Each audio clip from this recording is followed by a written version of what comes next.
തുമ്പി എന്തിനാ അപ്പനെ വഴിക്ക് കുറഞ്ഞേ? അപ്പൊ തുമ്പിയുടെ ഒപ്പം എല്ലാ പരിപാടിക്കും കൂടാറില്ലേ? തുമ്പിനെ കുട്ടി പാർക്കിൽ വന്നു, തുമ്പിക്ക് പാപ്പം വാങ്ങിച്ചു, തുമ്പിന്റെ ഡ്രസ്സ് വാങ്ങിച്ചു, തുമ്പിക്ക് KFC വാങ്ങിച്ചു, തുമ്പിയുടെ ഒപ്പം കളിക്കണു, ചിരിക്കണു, നമ്മളെല്ലാം ചെയ്യുന്നതല്ലോ ഒരുമിച്ച്. പിന്നെ എന്തിനാ തുമ്പി അപ്പനെ വഴിക്ക് കുറണേ? അപ്പൊ വഴിക്കാം, ഞാൻ തുമ്പിയോട് വഴിക്കാം.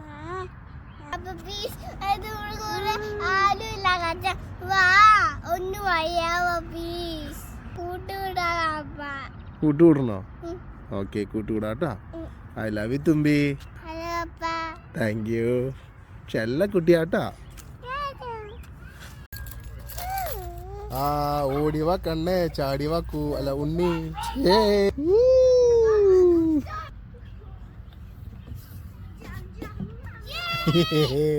ഓടിയോ ഓടിയോ, ഓടി നിന്നൊരു പഴം കഴിക്കേ.